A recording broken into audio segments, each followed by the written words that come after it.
Bonsoir à tous, merci de nous faire confiance, vous qui nous suivez sur la télévision de la paix, PISU TV.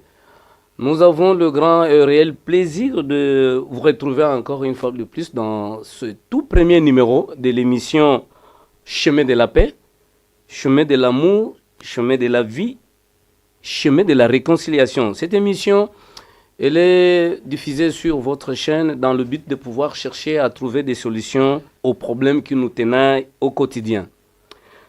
Aujourd'hui, nous allons parler de la problématique du retour de la paix en République démocratique du Congo. Comme vous le savez, la nation fait face à beaucoup de menaces, à beaucoup de problèmes, surtout dans la partie Est.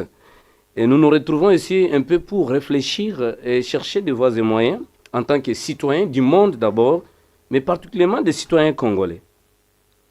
Comme vous le savez tous, le bruit et la fureur, la crainte du lendemain incertain semble dominer l'actualité mondiale aujourd'hui. Lorsque vous suivez les médias, vous regardez la télévision, des conflits sanglants font beaucoup de victimes. Des institutions semblent impuissantes. La violence et l'incertitude sont monnaie courante et peuvent engendrer le repli sur soi. La bonne volonté progresse quand même aussi. Des personnes reçoivent l'application et les appels de certains religieux qui doivent combiner à la fois leur sagesse et la maîtrise pratique de ceux qui ont le règne du pouvoir. Des personnes, comme je le disais, reçoivent l'appel de leur conscience. Elles prennent des initiatives pour le bien-être quotidien de leur entourage ou pour des projets lointains, à la taille humaine, bien sûr, mais sans solliciter la volonté de Dieu et son avis. Les traditions spirituelles accompagnent parfois aussi certaines démarches dans la quête de rechercher la paix, peut-être dans notre pays aussi, dans l'Afrique, pourquoi pas dans le monde. En 2024, aujourd'hui, ce premier numéro de l'émission Chemin de la paix va chercher à tenter de trouver des solutions à tous ces problèmes pour lesquels nous nous sommes posés beaucoup de questions. Et pour en faire, je reçois pour vous sur ce plateau une personnalité pas des moindres. C'est une personnalité, moi je l'appelle expert, un expert international qui a reçu une certification auprès de nos institutions. Je citais en l'occurrence la Fédération pour la paix universelle, qui est une organisation internationale créée à l'actif du feu révérend Dr San Myang Moon, père fondateur de cette organisation qui nous a quittés il y a à peu près 12 ans. Aujourd'hui, son épouse, que nous appelons dans notre jargon affectueusement la vraie mère, la mère de la paix, a repris le flambeau et travaille à l'échelle planétaire avec des chefs d'État en fonction ou retirés du pouvoir, de parlementaires, de guides religieux, de femmes leaders, de premières dames, de jeunes, tous pour trouver des solutions idoines à tous ces problèmes qui tenaillent l'humanité au quotidien. Alors nous allons tenter de donner des réponses à toutes les questions que vous vous êtes posées, peut-être pour cette année 2024 qui commence pour la RDC avec, bien sûr, de nouvelles institutions.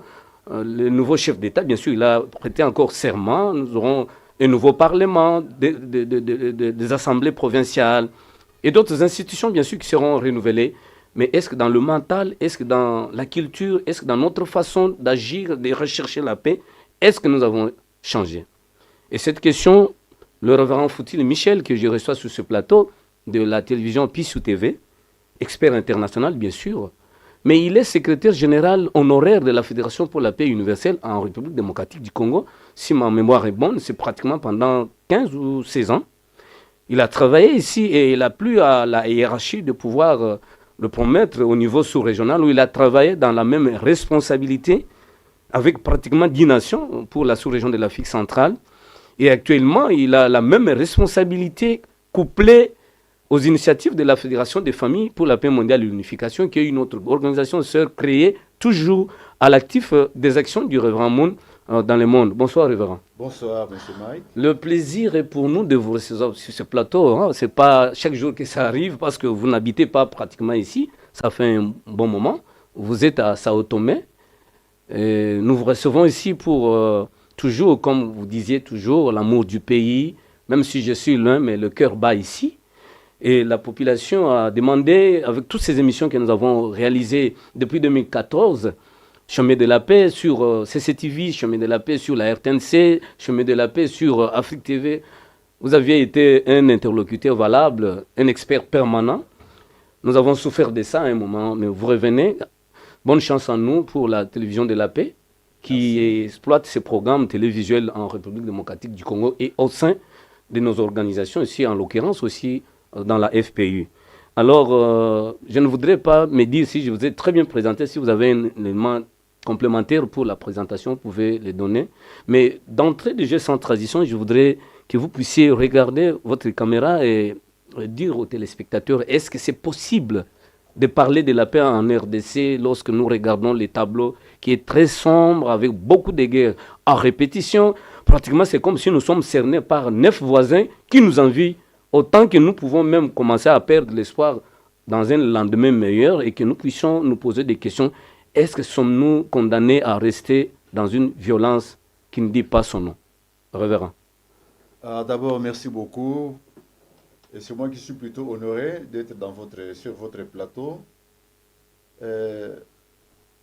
Au regard d'abord de la nomination de votre chaîne de télévision qui parle de la paix, vous l'avez soulevé tout à l'heure dans votre introduction, à l'actualité du monde aujourd'hui, la paix de votre chaîne, ça fait un credo, il faut l'avouer, n'est pas pour demain.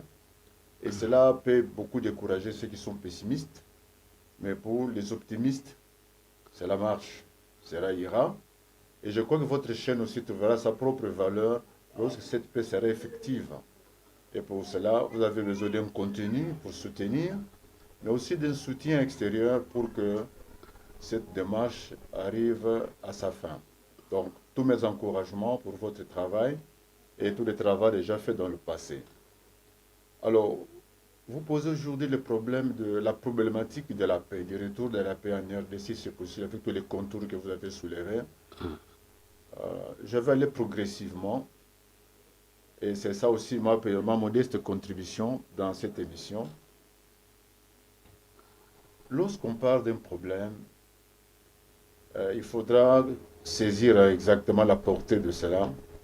Ça signifie on est à un point sur lequel on s'interroge. Il y a un problème, donc il y a une interrogation, mais qui va demander d'arguments. Et je crois que c'est la raison d'être ici. Nous venons pour argumenter, apporter. Et il y a diverses théories qui peuvent être mises autour de cela, mais il faudra aussi bien cerner les tenants et les aboutissants. Et lorsqu'on parle aussi de ce genre de problèmes, disons de façon pratique, quand il y a un problème, il y a un obstacle. Il y a un obstacle, un défi à surmonter pour une vie normale qui doit continuer. Et au finish, lorsqu'on soulève un problème, des interrogations, il faut aboutir à une solution. Il faut résoudre donc le problème et c'est la solution. Avec ce que vous avez expliqué, vous ne vous trompez pas, je vais faire sortir une remarque, un constat de l'histoire humaine. Devant les problèmes, il y a deux tendances. On a tendance d'une part à gérer les problèmes et d'autre part, on veut les résoudre de façon définitive. Et si je soulève l'ambition de la Fédération pour la paix universelle, qu'elle n'est pas dans la ligne de conduite de gérer les problèmes. La FPI s'engage à la résolution des problèmes et je vais être explicite. Vous voyez, aujourd'hui, théoriquement, on ne parle plus du communisme. Pourquoi? N'est-ce pas parce qu'il y a des personnes qui étaient résolues à mettre fin à ça, pas à gérer. Je vais être très clair sur 3 exemples. Les 3 personnes qui ont combattu le communisme, pas pour gérer. Je vais commencer par le président américain, Ronald Reagan. Quand il arrive avec la guerre froide, le président Nixon gérait. Écoutez, les Russes, ils ont les armes, ils ont l'arme nucléaire, il ne faut pas provoquer le loup, sinon il sera blessé, alors on gère le communisme. Mais Reagan dit non, on ne va pas gérer, on met fin à ça. Et tout ton staff était très étonné, il dit personne n'a jamais osé dire ça. Et qu'est-ce qu'il va faire? Un jour, il va dans une centrale américaine nucléaire, il voit de grandes installations, il demande au technicien, mais ça sert à quoi? Et le monsieur dit, mais ça c'est pour empêcher les missiles qui viennent de la Russie, on ne va pas les empêcher, mais dès que ça vient, et on fera quoi? Et le monsieur lui dit, bon, on va t'avertir 10 minutes avant l'arrivée de la bombe et des dégâts que ça va créer. Et puis tu mourras. Il dit non, ça ne va pas se passer comme ça. Le président Reagan va instaurer la guerre des étoiles. Ça signifie faire un bouclier sur le territoire américain, que tout missile qui viendra de la Russie va retourner en Russie. Mais pour faire ça, il faut des moyens. Et Reagan engage les moyens économiques. Sachant que le point faible de la Russie, c'est l'économie. Ils ne vont pas arriver à faire la concurrence. Et bref, c'est arrivé. Donc le président Reagan, pour lui, n'était pas question de gérer la guerre froide. L'URSS n'avait pas le droit à seul de faire la propagande, aller combattre des personnes sur le terrain. On l'a confronté militairement. Ça, c'est la résolution. C'est ça la grandeur du président Reagan. Je viens chez un autre. Le pape Jean-Paul II. En quoi ce pape est célèbre? Jean-Paul II n'est pas italien, il est polonais. C'est depuis l'enfance qu'il connaît le communisme, les atrocités, les menaces lui-même, mais il a tenu bon et est devenu pape. Même dans les clergés catholiques, il y a beaucoup de prêtres qui étaient communistes. On lui a dit la même chose, écoutez, il ne faut pas provoquer les problèmes, il faut gérer ça, il faut tempérer, sinon ça va créer trop de difficultés. Il dit non, ou bien on est pour Dieu, ou on est contre Dieu. Il a pris position. Vous savez, une petite histoire, dès qu'il est nommé pape, 6 mois après, il déclare qu'il va en Pologne. Et les soviétiques ont dit non, il faut empêcher qu'il ne vienne ici, c'est très dangereux, ça c'est le pouvoir communiste. Il faut l'empêcher qu'il ne vienne pas ici. Il a dit non, il a brandi la carte de la citoyenneté, je suis polonais.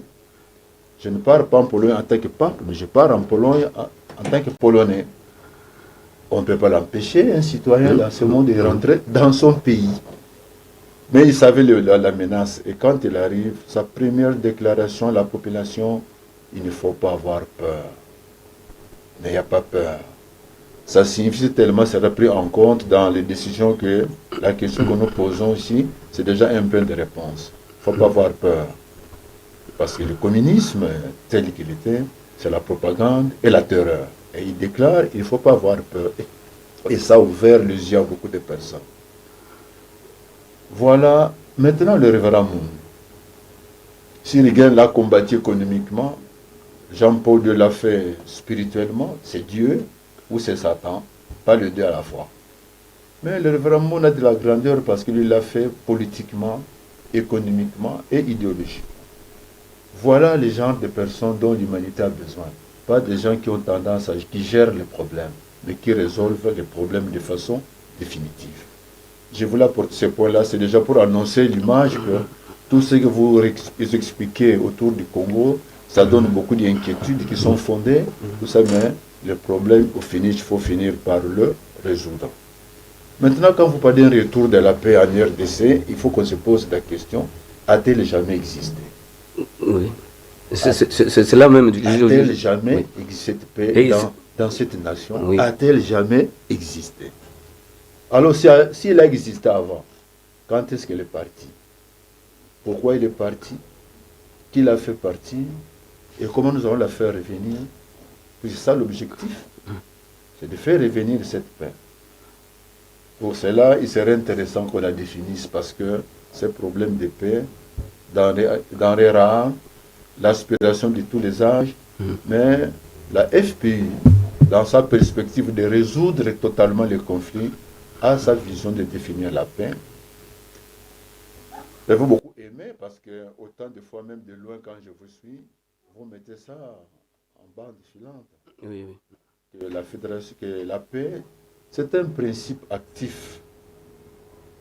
C'est un principe. Ce n'est pas des émotions, ce n'est pas des états d'âme. Pourquoi je dis des états d'âme ou des émotions? Il ne faudrait pas que quand quelqu'un a mangé du foufou mieux qu'avant, il fait la cure de soya, il a les jours dodu, il déclare qu'il a la paix. Non, c'est un principe. Donc la paix, c'est un principe actif, d'équilibre, d'harmonie et de coopération. La définition paraît très simple, mais lorsqu'on va en détail, vous allez vous rendre compte que c'est tout ce qu'il y a. Lorsqu'on parle de l'équilibre ou d'harmonie, on a besoin de deux éléments au départ. L'harmonie de couleurs, si vous pensez que le jaune et le bleu, ça va mieux, là vous avez l'harmonie. Mais l'entité de base où doit se jouer la paix, c'est dans l'individu. C'est l'UNESCO qui explique que les guerres naissent dans les esprits des hommes, et c'est là qu'il faut aussi aller la combattre. L'esprit est de l'homme lorsqu'ils ne sont pas en équilibre. Les religieux appellent ça les conflits. C'est ça le péché selon Saint Paul. Les conflits entre l'esprit et le corps. Les désirs du corps et les désirs de l'esprit, c'est une contradiction. Après l'équilibre, l'individu n'est pas stable. Vous allez au niveau de la famille, les pères, la mère et les enfants. S'il n'y a pas l'harmonie, cette famille n'est pas en équilibre. Allons droit à la nation. Nous avons les institutions. L'institution où l'exécutif, le législatif, la judiciaire, justice, oui. les judiciaires et même les médias. S'il n'y a pas l'harmonie, il ne faut pas attendre la paix dans cette nation. Il y a toujours des problèmes qui vont surgir parce qu'il n'y a pas l'équilibre, il n'y a pas l'harmonie. Voilà ce que la FP définit. Et lorsqu'on le voit dans tous les domaines, en réalité, c'est pourquoi nous avons posé la question, est-ce qu'il n'existe jamais la paix? Ça n'a jamais existé. C'est une quête. Nous sommes dans une démarche de la prouver. Donc la paix, telle que la FP l'a définie, on peut se rendre compte que le chemin est encore long. Tout le monde veut la paix qui parte du grand vers le petit. Ça signifie, pour que ce soit beaucoup plus précis, vous avez remarqué combien de fois on va aux sessions à l'ONU, Oui. qui est l'institution de la paix en fait, créée pour la circonstance. On y va, c'est du discours, c'est de la rhétorique, on a la cravate, on boit le vin et puis on rentre. La paix ne partira jamais du monde vers l'individu. La paix part de l'individu vers le monde. On ne part jamais du complexe au simple, on part du simple au complexe. Et c'est ça la force de la FPI qui montre qu'elle est déterminée et elle croit qu'il va arriver à ce point-là. Vous avez soulevé ici les problèmes de la gouvernance, des affaires et des médias, que vous êtes le quatrième pouvoir, je comprends, mais il ne s'agit pas seulement d'eux. Et qui va trouver des solutions à ces problèmes, je vous dis carrément, directement, que c'est tout le monde, et je vais en venir, c'est tout le monde, sauf que c'est à des degrés différents. Alors, concernant notre propre pays, je ne comprends pas pourquoi les Congolais ne comprend pas qu'il ne comprend pas que personne ne veut que ce pays soit un pays. Je vais me répéter. Pourquoi les Congolais ne comprend pas qu'il ne comprend pas que personne ne veut que ce pays-ci soit un pays? Tout le monde le sait. Ce pays, c'est un supermarché. C'est un supermarché. Chacun vient acheter selon sa poche. Et il s'en va. Tout le monde le sait. Alors, pour qu'on avance, nous avons soulevé que des pistes de solutions que nous voulons donner. Je vais prendre un élément. Vous avez entendu parler du patriotisme. Oui. Que vous soyez entouré par 9 voisins qui vous envient, mais il faut être heureux parce qu'on vous envie. On n'envie pas quelqu'un qui n'a pas. Il faut avoir ça positivement. Qu'on vous envie par des voisins, eh bien, soyez-en fiers. On n'envie pas celui qui n'a pas. On n'envie pas celui qui a moins que soi. On envie celui qui a plus que soi. Donc, ça, c'est important pour les Congolais. Le patriotisme, c'est ce sentiment d'appartenance ou d'attachement à son pays, avec une fonction principale de maintenir la cohésion nationale au service de l'État. Le patriotisme, il favorise le respect des obligations civiques des individus. Le patriotisme, c'est un élan qui pousse les patriotes à aimer son pays, à le servir et à le défendre, et à défendre ses intérêts. C'est ça les patriotes. Et il y en a plusieurs types de patriotes. Vous avez un patriotisme civique, par la citoyenneté, par l'identité nationale. Il y a aussi la forme de patriotisme que nous pouvons appeler économique. C'est le protectionnisme. Et vous avez aussi la préférence nationale.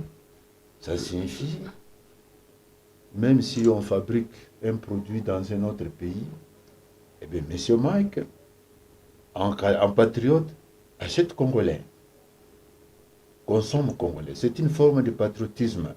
On est tombé parfois dans les vides pour la grandeur de l'Amérique. Et l'Américain, il n'est jamais entré en guerre si l'intérêt de l'Amérique n'est pas menacé. C'est lorsqu'ils sentent leurs intérêts menacés, ils entrent. Dans les 2 guerres mondiales, ils sont venus après, quand ils se sentent menacés. Et quand ils interviennent, ils rentrent chez eux. C'est l'isolationnisme. Ça signifie la préférence nationale. Quel est le pourcentage, selon vous, en toute honnêteté et conscience, vous avez soulevé la conscience ici, quel est le pourcentage du Congolais de consommer congolais? Et si nous avançons, le patriote, ce sont ces personnes qui se dévouent pour la nation. Et si vous ne comprenez pas, vous n'apportez pas une contribution, qu'est-ce que devait apporter la nation, vous ne saurez pas apporter une grande contribution dans votre pays. Parce qu'on n'est pas patriote. Et dans l'histoire, on a vécu des personnes. Certaines nations, comme vous soulevez notre pays, il y a des nations qui ont enduré plus que nous. Vous connaissez M. Ben Gurion? Ça, c'est le premier ministre israélien. Il est parmi les fondateurs de la nation d'Israël. C'est à 19 ans que ce jeune garçon, né en exil en Pologne, lit. Il se rend compte qu'il est en exil, mais il y a une promesse qu'un jour, ils vont retourner sur la terre natale. Mais aujourd'hui, vous avez le peuple d'Israël. Ça, c'est à cause d'un homme, de la vision. Ils sont retournés là-bas chez eux. Et vous sentez la fermeté, malgré ce que le monde crie. La patrie. Et il y a des devises, pour des citations qui montrent l'amour pour la patrie. La patrie ou rien. Et quel est le pourcentage des Congolais sur ce point-là? J'avance dans la petite réflexion pour vous situer la situation du Congolais par rapport à ce que nous posons comme problématique ici.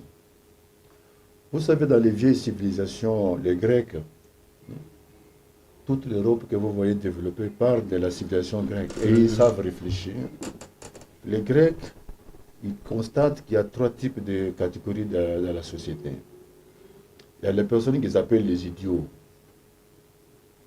Et les autres, deuxième catégorie, ils les appellent les membres de la tribu. Et enfin vient la 3e catégorie, ils appellent les citoyens. Alors, qu'est-ce qu'ils appellent les idiots? Ils ne considèrent pas le terme idiot comme un terme de la malédiction ou dans un sens négatif. Mais le comportement va expliquer ça, et on va se rendre compte si on l'est ou on ne l'est pas. Les idiots, ce sont ces personnes avec un manque d'intelligence. Même le bon sens est très faible, pas de perspicacité, et ils se moquent de tout. Si vous le passez un examen, il n'est pas intéressé par étudier. Absolument, il va tricher. Il ne voudra pas étudier, il y a l'examen, il triche. Vous lui donnez un sac de riz à vendre, absolument, il va voler l'argent. Absolument. Même un paquet de cigarettes, il va chercher à voler l'argent. Après qu'il prie de l'eau, on ne sait pas de l'eau pure ou de l'eau pire, les sachets ou la bouteille iront où? Donc c'est un problème de comportement. Alors il faut ramener ça au niveau de la nation. Nous en sommes à quel niveau? Le deuxième niveau, nous allons à ce que nous appelons, les Grecs appelaient les gens de la tribu. Les gens de la tribu, ce sont ces groupes de personnes qui ne croient qu'à ce qu'on dit dans sa propre tribu. En bien ou en mal, c'est le bien. Faux ou vrai, c'est vrai. Et ils vivent comme ça, autour de leur tribu. Je vais spécifier ici que le grec n'appelle pas tribu la dimension ethnique seulement. Non, dans les cas d'espèces de chez nous, nous avons les Luba, nous avons les Ngala, nous avons les Shoel et le Congo. Ce sont des ethnies. Mais les Grecs ne s'arrêtent pas là-bas. Ils vont plus loin, ils élargissent ce concept au niveau politique et au niveau religieux. Ça signifie un Luba, un Congo, un Shoel, un Ngala peuvent se retrouver dans la même église. Ils se retrouvent dans le même parti politique, mais ils ont la même mentalité. Ça signifie borner à ce qu'on dit dans ce contexte-là. Et ils vivent comme ça. Ils y croient. C'est du fanatisme. C'est du populisme. Ils y vivent. En dehors de son groupe-là, tout est mauvais. Le bon, c'est ce qui lui fait. Et la dernière catégorie, c'est ce qu'on appelle les citoyens. Les citoyens, ce sont les personnes qui ont le désir de faire les choses correctement. Ce que nous appelons le sens du devoir ou le sens du travail bien fait. Ces personnes ont une grande considération pour la réglementation nationale. Il n'a pas besoin du policier de roulage, comme on le dit ici, pour qu'il garde la conduite sur le code de la route. Mais vous le voyez, le chauffeur, il a plus peur du roulage. Une fois qu'il a passé le roulage, il lâche la ceinture de sécurité. Les citoyens, ils respectent le code de la route, même si on ne les surveille pas, et ils suivent la réglementation du pays. Et ces personnes sont dévouées pour rendre leurs compatriotes heureux, pour leur bien-être, et ils élaborent des projets qui, pour la plupart, sont profitables à tous. Ce sont des citoyens. Maintenant, le constat que font les études montre que, d'abord, dans certains pays, il y a plus d'idiots et de membres de la tribu que de citoyens. Et dans d'autres sociétés, il y a plus de citoyens que de membres de la tribu et de membres et des idiots. Le résultat des études montre qu'en Afrique, c'est 10% d'Africains ont un comportement citoyen. 10%. Les 90% autres, c'est réparti entre les idiots et les gens de la tribu. Vous faites la part des choses. Je ne sais pas exactement les statistiques, nous sommes réellement combien au Congo, la population. On parle autour de 120 millions. Ah, si nous sommes 120 millions, alors... C'est une projection, oui. Bien sûr, avec la projection, si nous sommes 120 millions, alors vous qui êtes mathématicien, alors 10% c'est combien? C'est 12 millions. 12 millions, oui. 12 millions de citoyens congolais, le Congo ne peut pas être ainsi. Je crois que vous comprenez ce que je veux dire. Mais le citoyen, l'idiot, et il peut devenir citoyen. L'idiot. Mais pas quel processus. J'en viens. Je montre que, je dis ça pour ne pas montrer qu'il est condamné à être idiot. Ce n'est pas une destinée, ce n'est pas une fatalité. C'est pourquoi je présente un espoir que l'idiot peut devenir citoyen. Et le membre de la tribu peut aussi devenir citoyen, à condition qu'il ait une éducation. Il faut une éducation, il faut une formation, surtout de la réglementation. Et il faut qu'elle soit constante. Dans ce sens, il peut devenir citoyen. Alors, à qui revient la charge, comme vous le dites? J'avais dit qu'au départ, c'est à plusieurs différents degrés. Et les sphères que vous avez citées, je vais me limiter à ce point-là. Mais lorsqu'au niveau de la gouvernance, ces gouverneurs, il n'y a pas les citoyens, tel qu'on a défini la citoyenneté et le patriotisme, alors ça pose problème. Ça pose sérieusement problème, et je crois que c'est le cas d'espèces. Il faut le dire. Vous allez au niveau des affaires, mais c'est la même chose. J'avais dit que si on lui donne un sac de riz à vendre, il est déterminé à voler. À combien de forte raison vous donnez une institution publique comment il va s'y prendre pour ce qui est plus grand quand si ce qui est plus petit ne peut. Ça pose problème au niveau des affaires. Moi, je voudrais vous interpeller. Les affaires, l'économie, la seule institution où les Congolais sont en tête de gérer, ce sont les églises spirituelles. Mais les banques, les compagnies aériennes qui sont ici, les mines, vous êtes journaliste, même si pas d'investigation, mais demandez à vos collègues qui sont dans ces domaines-là, qui sont à la tête de toutes ces structures-là des affaires. Il y a combien de Congolais? J'ai même écouté une compagnie qui porte un nom, je ne peux pas citer ça, un nom d'une province, Airtel. Je me dis, ah bon, en ce cas, en tête, il doit avoir un nom que je connais qui répond au peuple qui habite cette province. Non, non, c'est un russe. Donc, en termes d'affaires, vous vous attendez à quoi? Venons-en aux médias. Vous m'avez appelé ici, vous êtes la communication. Le quatrième pouvoir, à quel niveau vous contribuez? Entre le mensonge et la vérité, à quel pourcentage vous contribuez? Qu'est-ce qu'il y a plus? Parce que chez vous, l'élément clé, je ne suis pas du domaine, par le bon sens commun, vous avez besoin de l'information. Bien sûr. Et quel genre d'information vous véhiculez le plus? C'est ça l'interpellation. Donc, il y a besoin d'un nouveau paradigme. Un problème de leadership sur tous les domaines possibles. Revenons au niveau de la nation du Congo. Au-delà de tous ces voisins dont vous soulevez ici, vous avez regardé comment les Congolais respectent la monnaie nationale, comment on la garde. Il y a combien les Congolais d'ici, parce qu'il y en a deux. Non, non, nous sommes ici. Ici, oui, oui. C'est nous qui avons 9 voisins, l'autre Congo n'a pas 9 voisins. Comment les Congolais gardent l'argent? Il y en a combien qui ont le porte-monnaie? C'est un problème.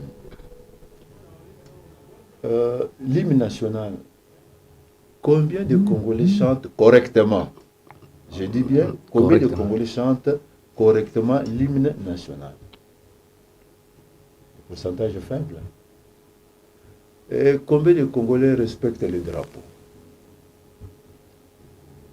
À part les militaires et les policiers, tout le reste, même les autorités, n'ont pas beaucoup d'égards envers le drapeau. Combien de jeunes garçons dans les Congolais ont déjà lu ne fût-ce que 3 pages de la Constitution? Il ne saura pas retrouver ni ses droits ni ses devoirs. Mais il parle du pays. Et quand tu veux résister ou tu veux défendre, sur quel principe tu t'appuies? Si c'est légal, tu as le droit de refuser, d'obtempérer parce que c'est légal. Combien de Congolais ont déjà lu la Constitution? On va ça étaler sur la rue. C'est combien de Congolais qui lisent? Les armoiries, c'est combien de Congolais qui savent expliquer ou même interpréter l'amour pour la patrie? Il n'y a pas longtemps, nous avons célébré le 4 janvier. C'est un jour de fête, de méditation. Où est la stèle? Où le monument? Où il y a le nom de ceux qui sont morts le 4 janvier? Ce sont des patriotes, n'est-ce pas? Alors, on les célèbre ce jour-là, on ne connaît pas leur nom. On n'a jamais mis une stèle ou des plaques avec leur nom. Il s'agit de quel patriotisme? Donc, tous ces jérémiades que nous soulevons, un des problèmes, c'est celui-là. Pour ne pas être très exhaustif, un des problèmes, c'est un problème du patriotisme. Et au regard de l'abîme, il faut beaucoup d'honnêteté et de courage pour apprécier la distance, la profondeur de l'abîme et accepter un remède. Au grand mot, les grands remèdes, mais nous avons l'impression de négliger la situation en la minimisant. Vous voyez, sur le plan médical, il y a les soins d'urgence. Et là où on peut te mettre en attendant, mais il y a des cas d'urgence, si on n'agit pas vite, Alors nous avons l'impression, nous refusons. C'est un refus d'accepter là où nous sommes dans l'abîme et on ne fait pas le remède approprié. On veut quelque chose d'automatique. On veut quelque chose de superficiel. Il y a la parade. Non, on va s'en sortir. Après, on se retrouve toujours dans les gouffres. Et si je disais qu'en cette matière d'éducation, il faut rentrer à l'école primaire, qui va accepter? On peut dire oui, mais personne ne va faire ça. Non, on peut continuer à avancer. Nous sommes comme une voiture. Même s'il n'y a pas les carburants, nous sommes convaincus que la voiture va quand même. Ça, c'est nous. Et tout ce que les gens font ailleurs qui les amène à bien, nous avons la tendance de ce que je peux appeler comment, la philosophie de la bande à part. C'est-à-dire, là où tout le monde fait les choses normalement, nous, on fait toujours le contraire. C'est ce que j'appelle la philosophie de la bande à part. Donc, les espoirs sont permis, je l'ai suivi dans votre introduction. Il y a des choses qui sont négatives sur le terrain. Il y a des bonnes volontaires. Et je crois, pour que nous en sortions, il faut plus compter sur ces bonnes volontés. Donc, à la problématique du retour, pour ne pas qu'il n'ait jamais revenu, nous devons la bâtir, la paix. Et pour cela, besoin de nouveaux leadership avec un nouveau paradigme. Les mots sont les mêmes. Les mots ont toujours été les mêmes, leadership, il faut faire ceci. Le problème, c'est le contenu. Le contenu est dynamique. Ça signifie qu'il ne faut pas répéter les mêmes choses. C'est quelqu'un qui est stupide. C'est celui qui pense dans les méthodes qui n'ont jamais donné les résultats. En continuant à les faire, il aura le bon résultat. C'est un problème du contenu, c'est un nouveau paradigme. C'est pourquoi je reviens, par exemple, dans votre propre domaine des médias. Comment vous traitez l'information? Vous répandez plus le mensonge que la vérité. Parce que si on apprend, on a tué quelqu'un à Kinshasa, vous allez filmer. Mais, et vous mettez ça, je vous en prie, vous mettez ça à la une. Oui. Mais si quelqu'un va offrir 5 kilos de sucre au homme du veillard à Saint-Pierre, vous mettez ça comme un fait divers. Donc même l'information, non? Nous sommes au XXIe siècle. Le paradigme change et le contenu change. Les systèmes, qu'ils soient politiques, journalistiques, académiques, on a besoin d'une nouvelle approche des choses avec un contenu nouveau. Mais les hommes cherchent ces choses-là, mais n'aiment pas ça aussi en même temps. Comme s'ils diraient chercher une chose à la fois et son contraire. Et ce contraire. Donc il y a l'espoir pour cette nation et le patriotisme sera de beaucoup. Bon, je pense, révérend, je vous ai vraiment suivi à voir comment vous êtes en train de peindre le tableau. Les sentiments qui m'arrivent tout de suite, c'est de dire est-ce qu'on va y arriver? Mais tout à l'heure, vous venez de dire que l'optimisme est permis. Bien sûr qu'il y a beaucoup de difficultés. Vous vous exprimez ici, bien sûr, en tant que Congolais, un citoyen éclairé qui veut aussi voir les choses changer, que les lignes bougent. Qu'est-ce que vous faites exactement? Donc, vous parlez de la FPU, la Fédération pour la paix universelle. Parce que les gens qui vont nous suivre, c'est que le mot, comme vous dites, c'est le contenu qui manque. On parle toujours de bonne gouvernance, leadership. C'est dans les bouches de tous ceux qui dirigent. Ils parlent de ça, mais quand vous regardez la réalité sur le terrain, c'est le contraire. Parce que le même mot, bonne gouvernance, quand c'est prononcé ailleurs, et le même mot prononcé ici, mais dans la pratique, vous sentez que non, il n'y a pas le même résultat. Alors, qu'est-ce que la Fédération pour la paix universelle qui a été créée? Je crois le révérend Moon qui a mis en place cette organisation avait un objectif à atteindre. Peut-être aujourd'hui, il n'est pas de ce monde. Il y a quand même ces idées qui continuent et vous êtes porteur de ces idées-là. Concrètement, avant que je puisse proposer à nos téléspectateurs une petite vidéo de 6 minutes qui met en lumière au fait cet engagement, cet effort massif de la FPI pour rassembler d'abord, ramener d'abord tout le monde ensemble pour commencer à réfléchir. Parce que c'est comme si chacun pense de sa façon et la solution ne viendra pas. Autant qu'on le fait au niveau international, autant on peut le proposer aussi pour la RDC. Parce que tout le monde constate, tout le monde parle, mais ça tarde à venir. Que fait exactement la FPI? Qu'est-ce qu'elle propose au fait pour le retour de la paix? Si vous étiez demandé aujourd'hui que le chef de l'État, le Premier ministre ou l'une de nos institutions vous sollicite, bon, venez en tant qu'expert, qu'est-ce que vous allez proposer exactement pour retrouver la solution au retour de la paix dans notre pays? Merci beaucoup. Si nous partons de son essence, la FPI, c'est la Fédération pour la paix universelle. La paix, nous avons donné une idée ici. Et de son contenu, vous sentez qu'il n'y a pas la paix, effectivement. Parce qu'en tant qu'individu, personne ne peut dire qu'il a un équilibre. La famille, c'est la même chose. Et même les familles des personnes que vous soulevez, comment sont leurs familles? Mais la nation, quand elle est poreuse, comme le Somoz ou la turgescence, on entre comme on veut, on sort comme on veut.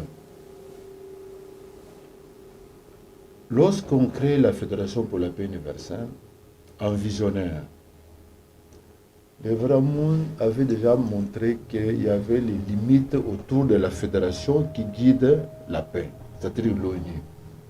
Il a soulevé deux points principaux qui sont dedans, qui fait que l'ONU, malgré la mission noble, dont on loue, quelque part, il y a des accomplissements qu'ils font, il ne faut pas les nier, mais le reste est là, c'est pourquoi on disait qu'il ne faut pas gérer les problèmes, il faut résoudre les problèmes.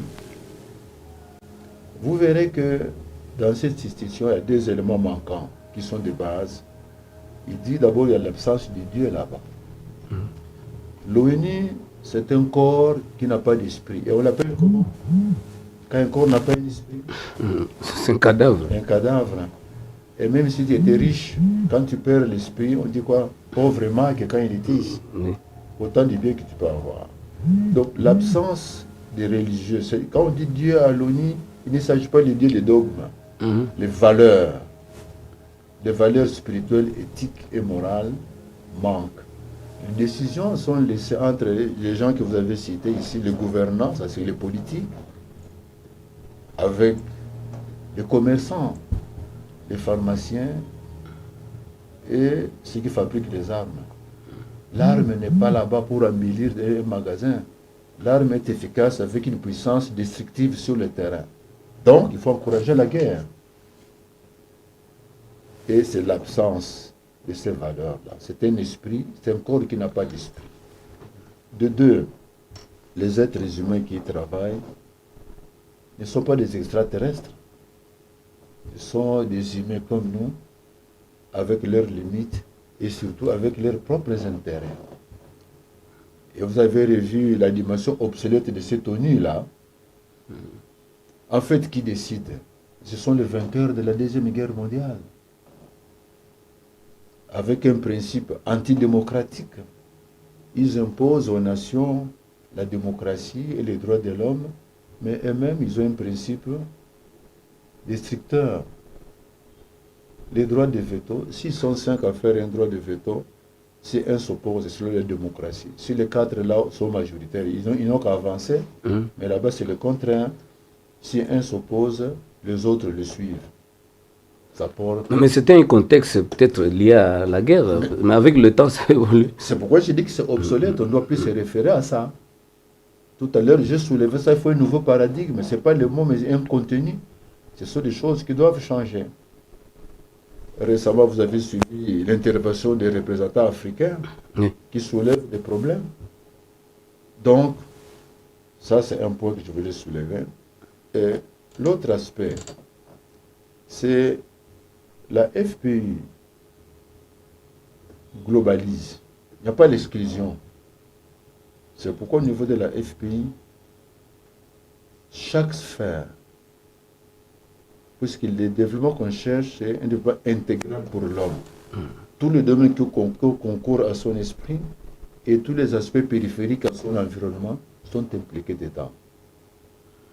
Dernier point, quand vous dites que ce qu'on fait à gauche n'est pas fait à droite, le problème c'est parce que c'est la relativité. Parce que c'est le point de vue personnel des individus qui prime. Alors, pourquoi on appelle la Fédération pour la paix universelle? Il faut rentrer à l'universalité. L'universalité est opposable à tous. Ce qui est universel est vrai. On ne vit pas ça dans le fait. On ne vit pas ça, mais est-ce qu'on met ça? C'est pourquoi il faut reconnaître la dimension universelle. Bien sûr. Donc les mots ne sont pas pris au hasard quand on dit paix universelle. Faut qu'il y ait un principe de base qui règne, qui gouverne tout l'univers. Et ça, c'est devenu comme la référence absolue. En ce moment-là, tout le monde se réfère à l'absolu qui est universel, valable pour tous, opposable à tous. Alors chacun va se retrouver comme point de repère.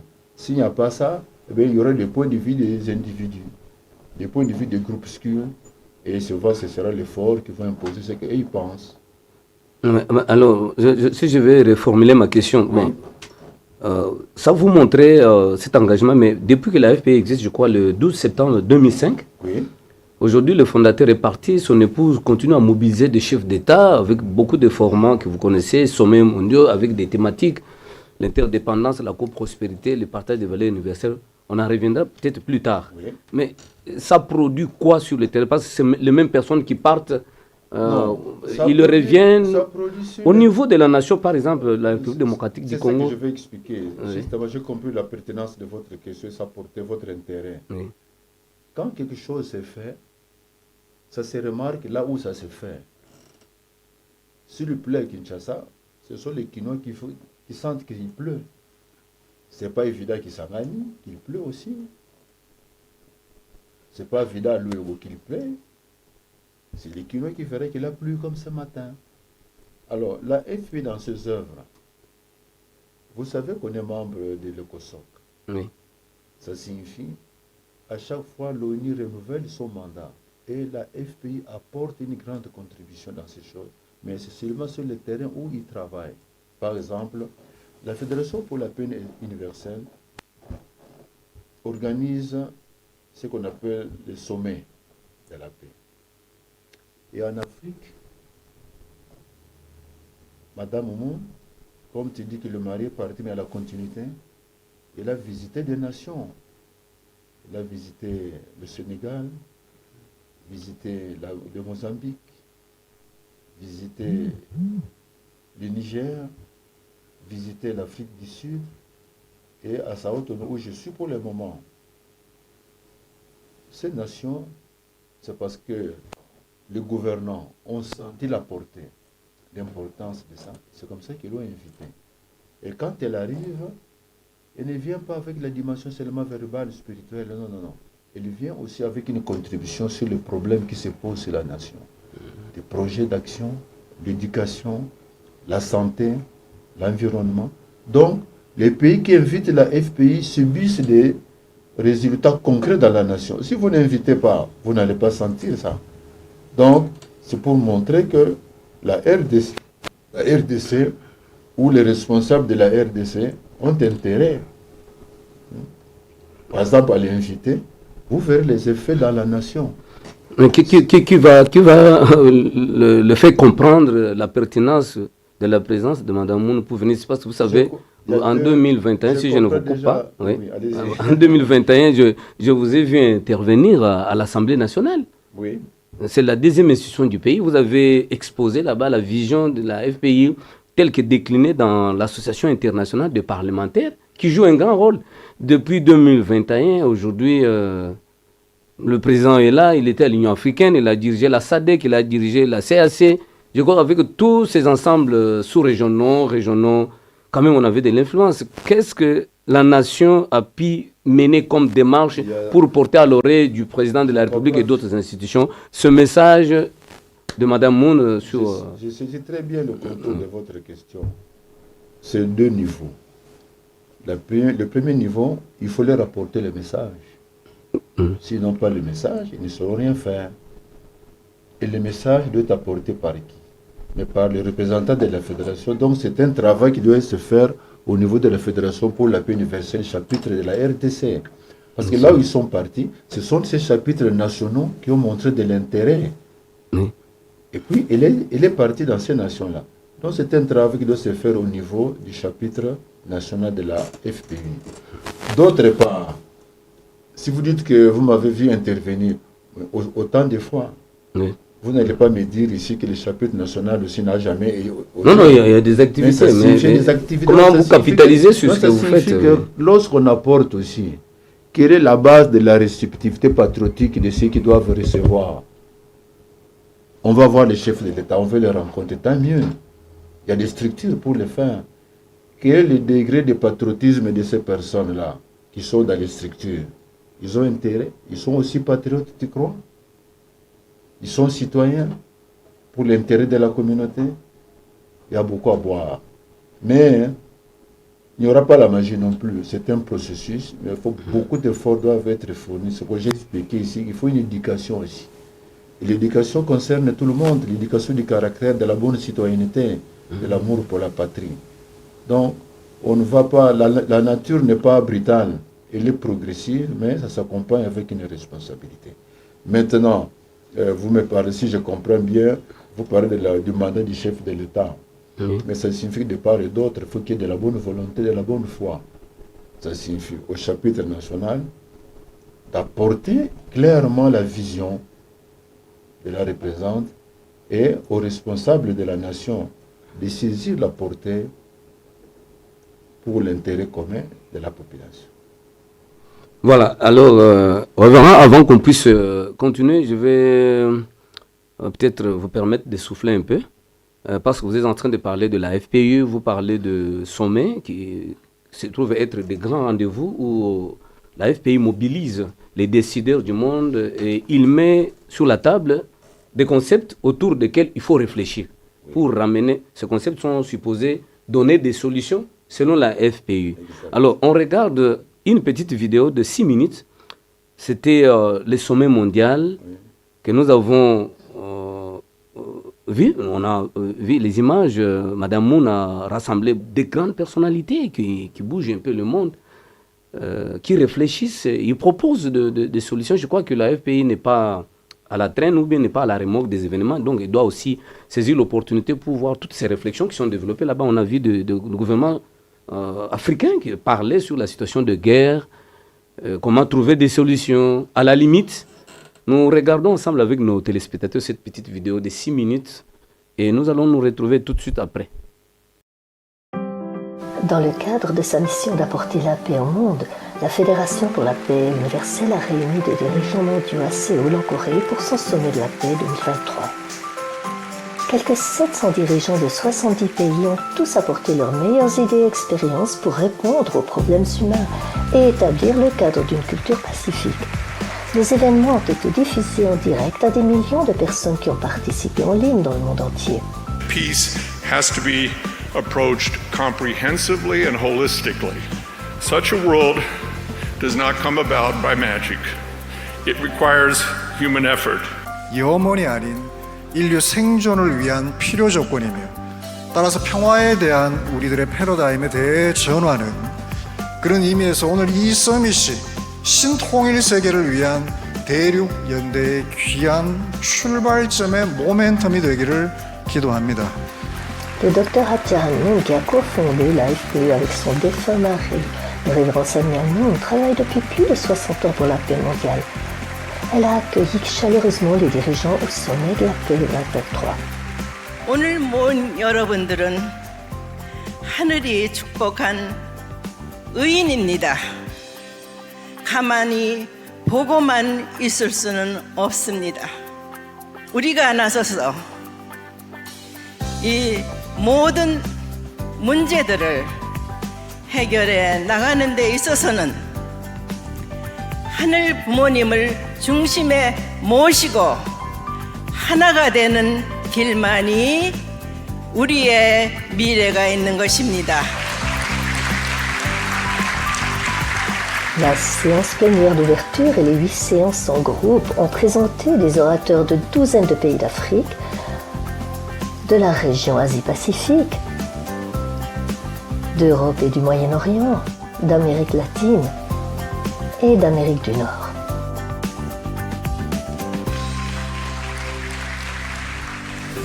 De nombreux intervenants ont décrit avec passion la souffrance humaine et les conflits dans leur nation et dans le monde, comme la guerre contre l'Ukraine, les tensions autour de Taïwan et d'autres points chauds. Les dirigeants d'Afrique ont évoqué la corruption gouvernementale, le népotisme, la pauvreté, la maladie et le chômage, tous obstacles à leur prospérité, à leur succès. De la criminalité organisée, les attentats terroristes, les agressions et violences de toutes sortes, de souligner le plus féroce des conflits que nous vivons actuellement. C'est celui qui sévit maintenant au Soudan. C'est une bataille sanglante qui oppose deux frères d'armes. D'autres dirigeants ont parlé de la dégradation de l'environnement, des guerres culturelles et l'aliénation des jeunes. Un autre obstacle à la paix et la sécurité est la fracture technologique. Certaines régions du monde sont très en retard dans les systèmes de communication modernes et l'accès technologique. L'Asie centrale, par exemple, était jadis le centre mondial de la route commerciale de la soie qui reliait l'Extrême-Orient à l'Europe. Один из самых значительных вызовов для Центральной Азии – это экономическое развитие, включая недостаток инвестиций и технологических знаний. Мы должны сотрудничать с другими странами. Son Excellence Al-Mambet a également déclaré que l'Asie centrale est une région très diversifiée et a subi des changements politiques et économiques significatifs. Malgré ces défis partagés, les orateurs du sommet ont été imperturbables. I think it's time to go back to the so positive added value that openness, interconnectedness, free trade, free economic competition can bring to the world in terms of peace and progress. People that work together don't go to war. De nombreux intervenants ont mentionné que la loi et l'ordre sont également essentiels pour créer de bonnes sociétés et la confiance. नियम र कानुन बिनाको राष्ट्र अराजक हुन्छ। विधि बिनाको शासनले अराजकता सृजना गर्छ। तसर्थ विधि विधान बिना शान्तिपूर्ण र समृद्ध राष्ट्रको परिकल्पना गर्न सकिँदैन। No single country is safe unless everyone is safe, and that no single country security can be guaranteed unless the security of other countries are guaranteed. La paix sur la péninsule coréenne est au cœur de la Fédération pour la paix universelle qui a convoqué le 6e forum Think Tank 2022 à ce sommet. Et de nombreux intervenants ont parlé de la nécessité de résoudre la dernière division restante de l'ère de la guerre froide des années 50. I think we shouldn't give up hope. The people of North Korea want freedom. And sooner or later, in God's good time, the people will have the North Korea they deserve and not the dictatorship they are suffering under. Thanks for the chance to be here alongside you to try to think our way through of how it is we get to the objective, to deliver peace, but peace on terms that God would love and appreciate in a way that is decent and good. Pour contrer les nombreux défis sociaux auxquels notre monde fait face, les dirigeants ont convenu avec le Dr Moon et la FPU que la coopération interreligieuse et la protection de la liberté religieuse doivent être au cœur de toute stratégie pour promouvoir et construire une culture de paix. À cette fin, l'un des points forts du sommet a été la création d'une table ronde internationale des aînés pour partager leur sagesse en vue d'harmoniser le monde. 只要我们每个人做到无我、慈悲，世界就会永远的和平。 We really have more in common than our differences. Our goal should be to insist that real peace comes from God Almighty and not just the chambers of parliamentary buildings. We insist that people of faith must lead the way and be more proactive in reconciling a continent under threat.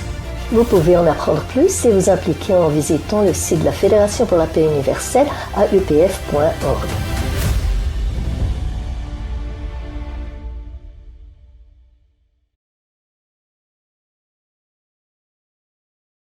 Voilà, fidèles téléspectateurs de la télévision de la paix Pissou TV, nous sommes très heureux. Je pense que vous avez suivi avec nous cette vidéo qui met en lumière cet effort massif de la Fédération pour la paix universelle. C'est un sommet récent qui a eu lieu au mois de mai 2023.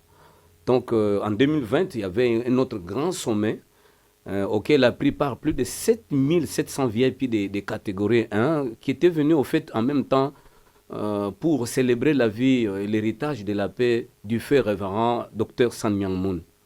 Et nous avions eu la facilité et aussi la bénédiction d'être sur place là-bas pour voir comment le monde était là, comme un petit monde déposé sous nos pieds et des personnalités qui réfléchissaient. Mais lorsque nous prenons 2020, 2024, aujourd'hui, 4 ans, les problèmes ne font que s'empirer.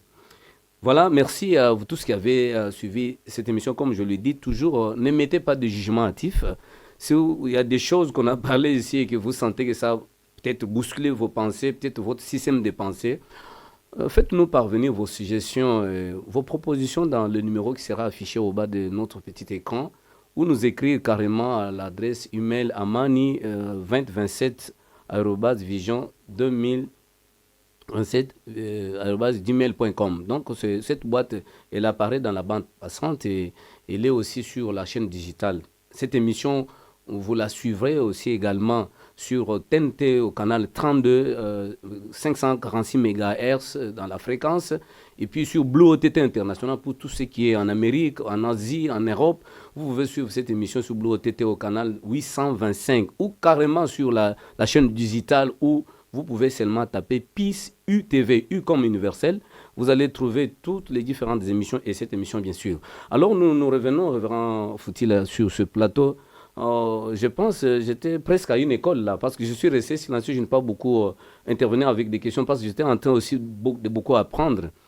On a parlé de la problématique du retour de la paix en République démocratique du Congo. Vous avez brossé un peu le tableau, bien que c'est pas reluisant, et vous avez proposé des pistes, des solutions en stigmatisant d'abord notre peuple contrairement. C'est comme si nous voulions une chose et son contraire. Et d'abord, la capacité aussi des Congolais de pouvoir d'abord chercher à trouver des solutions aux problèmes. On a tout banalisé. Il y a une sorte de déliquescence totale, un déni, le refus d'accepter la réalité qui est en face. Vous avez soulevé tous ces problèmes. En même temps, vous avez proposé le travail de la FPU à travers les personnalités qui sont dedans. Avant qu'on aille à cette question, je voudrais d'abord que vous puissiez nous édifier. Qui travaille réellement à la FPU ? C'est une organisation, il y a les cadres, il y a l'administration. Mais qui sont les acteurs à qui le Révérend Mouna a confié la mission d'être très actif sur le terrain pour amener ce message auprès de décider? Je ne pense pas que ce soit les administratifs qui sont dans le bureau, peut-être qu'ils n'en ont pas la possibilité, mais il y a quand même des personnalités qui gravitent autour de la Fédération pour la paix universelle qui sont capables de pouvoir porter ce message à l'oreille de nos autorités s'il y a question de le signaler pour la RDC. Il y a deux niveaux. Oui, bien sûr. C'est la question. Il y a une dimension interne qui est beaucoup plus administrative, où viennent les orientations. Mais la FPI est beaucoup plus tournée vers l'extérieur. Et je vais vous rappeler que la FPI, elle est élitiste. Ça concerne l'élite. Vous avez soulevé les problèmes ici, qui doit faire quoi que ce soit. Et j'ai soulevé, qui va rendre les idiots et les gens de la tribu citoyens. Mais c'est le leadership dont j'ai soulevé. Donc la FPI, elle est élitiste. Et s'adresse au leadership, et là, dans toutes les différentes sphères. Donc c'est un travail, en fait, qui doit venir de la FPI à travers l'organisation interne, administrative, mais les hommes de terrain, ce sont les ambassadeurs pour la paix. Bien sûr. Dans toutes les sphères différentes. Mais il faut leur apporter la matière. Et ça, c'est le rôle qui se fait au niveau interne. D'accord. Alors, je vais ajouter quelque chose. Nous commençons une nouvelle année. Il y a un nouveau mandat sur le plan politique, au niveau des institutions. Je crois qu'il faudra rappeler un peu la culture des chansons avec Taboulei. Je crois que tout le monde a besoin de Sali pendant que le Congo a venu et Bonito Sala. Donc c'est un appel à tous les niveaux. La relance de ces pays est possible. Si on nous envie, comme j'avais dit, soyons-en fiers. Alors montrons que nous avons quelque chose, mais le potentiel n'est pas suffisant. Le potentiel n'est pas suffisant. Il y a ceux qui ont des terres arides. J'ai parlé des Juifs tout à l'heure. Ils ont le désert, mais l'orange pousse qu'ils exportent. Et chez nous, c'est vert. Donc, je lance plutôt un message à tous les niveaux que ce soit, pour que l'année qui vient, qui a commencé, soit beaucoup plus prospère et que le Congo devienne ce qu'il doit être et joue son rôle, mais pas dans les paroles. Pas dans les Mais paroles, alors, il faut révérend, poser pas ça. dans le parole, le chef de l'État, je crois, lors d'un culte, il a déclaré que la RDC est devenue la nation de Dieu. Devenir la nation de Dieu, c'est la responsabilité des politiques. Bon, le chef de l'État, ça c'est sa volonté politique, mais qui sont capables de traduire cette volonté politique dans une réalité sociale pour qu'on sente réellement que c'est la nation de Dieu. Or, déclarer que c'est la nation de Dieu, le Dieu là que nous prions, le Dieu des dogmes liés aux interprétations de versets bibliques ou c'est quel Dieu auquel le chef d'État faisait allusion, s'il entre dans les affaires d'une nation, et c'est lui qui dirige selon les préceptes les plus stricts. Or, à regarder toute cette banalité qui nous caractérise, on a un peu relâché. Est-ce que Dieu peut venir dans cette facilité, je voulais dire, pour gouverner cette nation? Merci beaucoup. Ça peut paraître très complexe, mais ce n'est pas complexe, c'est simple. Pourquoi j'avais parlé que nous sommes la Fédération pour la paix universelle? Pourquoi tout à l'heure j'ai soulevé, quand vous dites que là-bas c'est fait, c'est pas compris de l'autre côté, mais c'est parce que les points de vue sont des individus ou des groupes d'individus d'intérêt. Il faut rentrer à l'universalité. Dieu lui-même, c'est lui qui crée l'univers. Eh bien, je ne fais pas la pastorale ici, mais je vous informe que si quelqu'un ne connaît pas comment fonctionne l'univers, il ne peut pas être ni bon politicien, ni bon économiste et ni bon religieux. Parce que l'univers, ce sont les lois et les principes. C'est pourquoi dans la citoyenneté, il y a la réglementation. On ne va pas aller loin des détails. Là où on respecte la réglementation, les choses avancent. Là où on respecte... Même si on ne prie pas fortement. Non, mais vous faites beaucoup de gênes ici, vous maigrissez, mais ceux qui ne prient pas avancent. Donc, c'est question des réglementations et des lois. Et c'est ça la justice de Dieu. Là où la loi est appliquée, vous progressez. Vous n'appliquez pas les lois, vous régressez. On ne va pas inventer la roue, c'est ça, c'est la loi et le prophète. Alors, revenons maintenant à l'actualité. Aller vers la fin de cette émission. Vous parlez des nouvelles institutions, peut-être qui sont fraîchement sorties des échéances électorales. Vous êtes un Congolais, vous avez vu comment ces élections se sont déroulées. Autant qu'elles puissent nous unir, mais les élections ont tendance à nous diviser. Et avant que vous placiez votre constat ou bien votre mot par rapport à ces élections, il y a des voix qui s'élèvent qui disent que est-ce qu'il faut organiser des élections qui nous coûtent trop cher? Pourtant, quand vous regardez les montants, les millions de dollars qu'on injecte dans le processus électoral, cet argent devrait peut-être aider à construire des hôpitaux, des routes. Et parmi les facteurs déterminants pour qu'une nation émerge, il y a les infrastructures, il y a le capital humain. Dans le capital humain, on voit l'éducation autour des valeurs, la formation et la santé. Et il y a la créativité, donc ça signifie l'innovation. Quand vous regardez les nations qui excellent, vous voyagez beaucoup, vous avez voyagé beaucoup, vous voyez qu'ils ont innové. La digitalisation, aujourd'hui nous sommes encore dans une sorte de société un peu archaïque. Tout ça, c'est ce que nous connaissons. Alors je vais lire un extrait de discours politique donné par le fondateur de votre organisation, le Ramon. Il s'adressait aux médias. Si vous me permettez, je vais lire et vous allez placer un commentaire par rapport à ces écrits et nous allons partir à la fin de cette émission. Donc l'intitulé de ce discours, c'était la vraie connaissance, la vraie famille et la paix mondiale. Ça, c'était le titre. C'était un discours donné par le feu révérend Dr Samuel Moon le 22 août 1995. Hôtel Sheraton, Séoul, Corée du Sud. 20e conférence internationale sur l'unité des sciences et 6e congrès international de l'Académie des professeurs pour la paix mondiale. Alors, je vous épargne beaucoup de détails, je pars à la page 795. Un aspect très pratique. Le Ramon dit ceci. En politique, la participation du public aux élections a pour objectif d'élire des représentants. Cependant, si nous admettons que le modèle politique idéal est une forme élargie de la famille fondée sur l'amour vrai, nous comprenons qu'il ne devrait pas exister d'antagonisme entre les candidats aux fonctions publiques.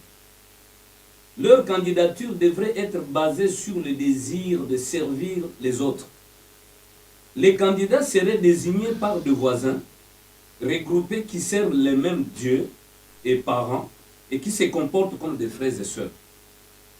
Après un processus électoral normal, les électeurs accepteraient la décision finale comme étant la volonté de Dieu.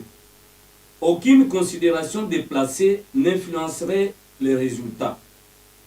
Les citoyens, parce que vous en avez évoqué ici, les citoyens choisiraient leurs représentants à travers la prière et après mûre réflexion, puisque l'élection de chaque représentant serait considérée comme l'expression de la volonté de Dieu et de la fortune céleste, tout le monde finirait par accepter la décision avec joie et gratitude. Dans un monde idéal, les organisations et les ministères importants d'une nation parviendraient à travailler en harmonie grâce à une relation réciproque de donner et recevoir centrée sur un objectif commun.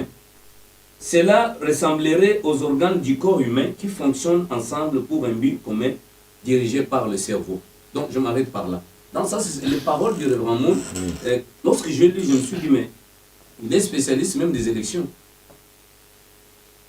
Pourtant, nous avons vécu beaucoup de scènes macabres ici, des contestations, et vous sentez même la fracture imaginaire de la nation, cette fissuration, les gens se sont opposés. Jusqu'à présent, vous sentez que les institutions ne sont pas encore en place, mais il y a cette tension.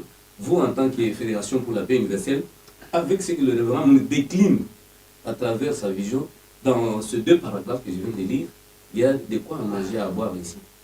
Merci beaucoup. La vision de Révérend Moon, tel qu'il dit, vous voyez, il n'est pas venu comme observateur des élections en Afrique, ou bien au Congo, où ça se fait. Mais à partir de la base universelle, il explique les situations qui peuvent arriver si jamais les citoyens, si les votes sont dans les conditions normales. Donc quand il y a une bonne réglementation, on ne va pas contester. Mais quand il n'y en a pas, ça va créer problème. Mais ce que je veux dire, qui on doit élire? On doit élire les citoyens. Pas les idiots. On doit élire les citoyens. Non, je vous dis qu'on doit élire les citoyens. Pourquoi hein? Et lorsque vous associez ça à Dieu, Dieu pose problème chez l'être humain. Le nom est commun, mais à l'intérieur de Dieu, il y a une divergence. Le principe qu'il a dit là-bas, c'est les gens qui doivent être élus, c'est pour vivre pour les autres.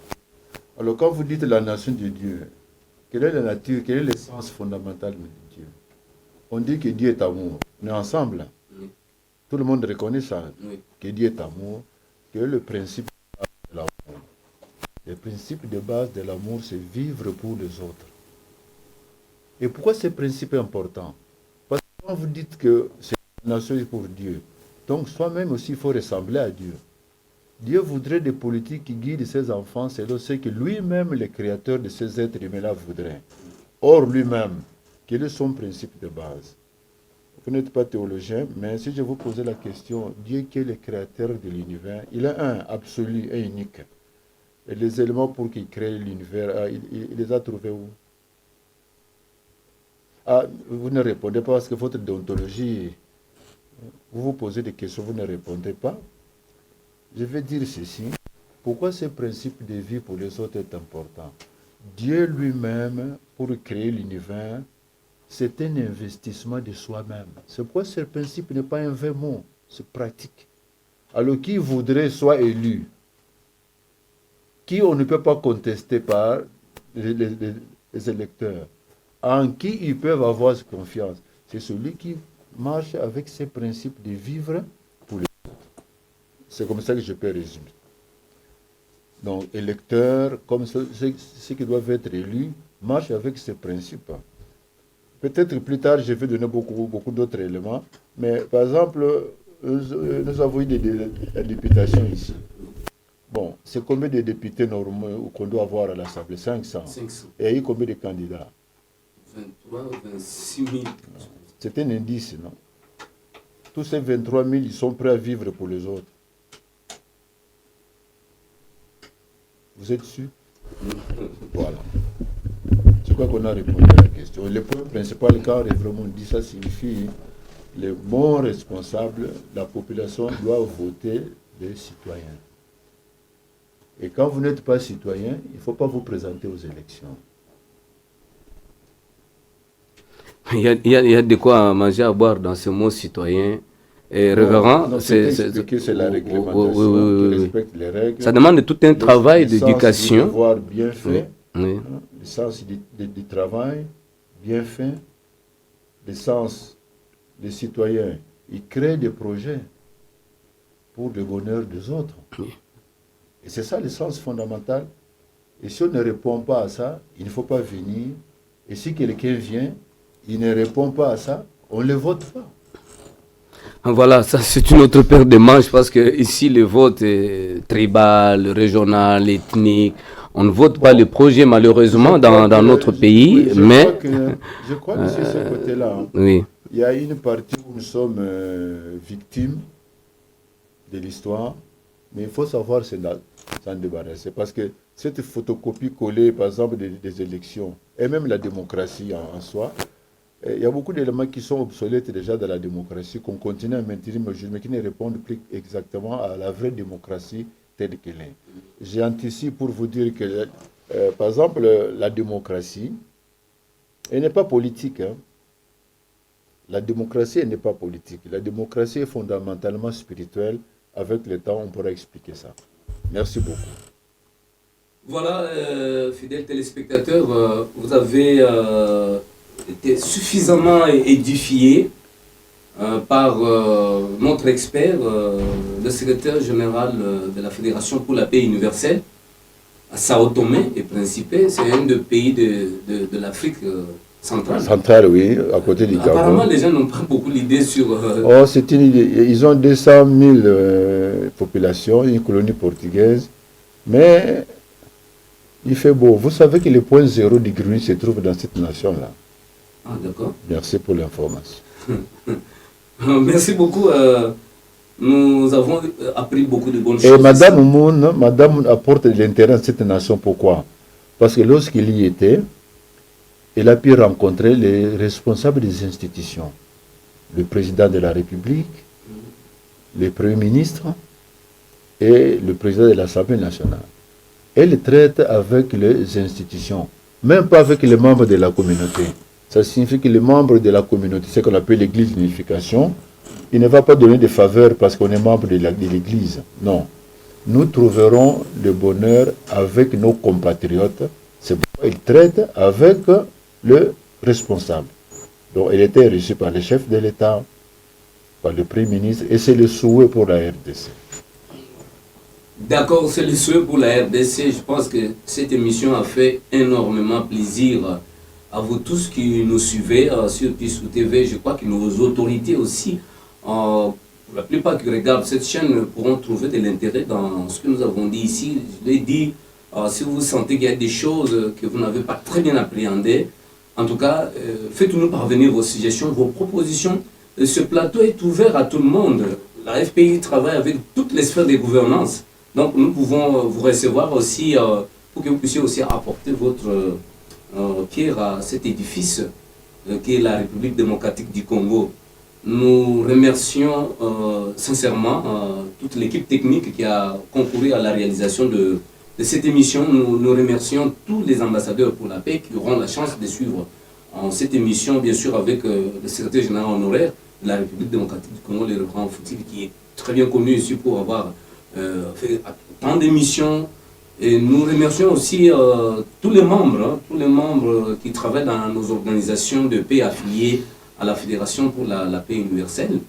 Nous faisons un clin d'œil particulier à nos responsables, le révérend Jean-Pierre Kadima, qui est en partance vers la Corée du Sud, là où se tiennent de grandes activités commémorant la sainte naissance du couple fondateur de la Fédération pour la paix universelle. Le révérend Mawang aussi, qui est resté ici dans la nation pour des tâches liées à la providence divine de Dieu en tant que représentant légal, et avec sa famille. Nous saluons tout le monde et nous saluons aussi la présence dans ces studios de nos enfants, Ansou et ma fille là-bas dont le nom m'échappe. Elle a déjà reçu sa salutation et tous nos jeunes gens qui doivent vraiment commencer à fournir un effort de pouvoir cultiver la méritocratie. Il n'y a pas de faveur, il y a la méritocratie, il faut mériter la vie parce qu'elle est gratuite, mais il faut la mériter, il faut vous mettre dans une bonne position, recevoir la lumière parce que vous serez obligé de la restituer un autre jour. C'est sur cette note que nous mettons vraiment un point final à cette émission. Je dis merci au révérend Foutil Dimaye Michel qui nous a fait honneur d'être présent sur ce plateau. C'est moi qui vous remercie. Quant à moi, votre humble serviteur, je ne peux que vous prier de rester scotché, branché au programme de notre chaîne de télévision et nous allons nous retrouver prochainement sur la même chaîne, dans le même programme bien sûr, mais avec le même plaisir. Au revoir.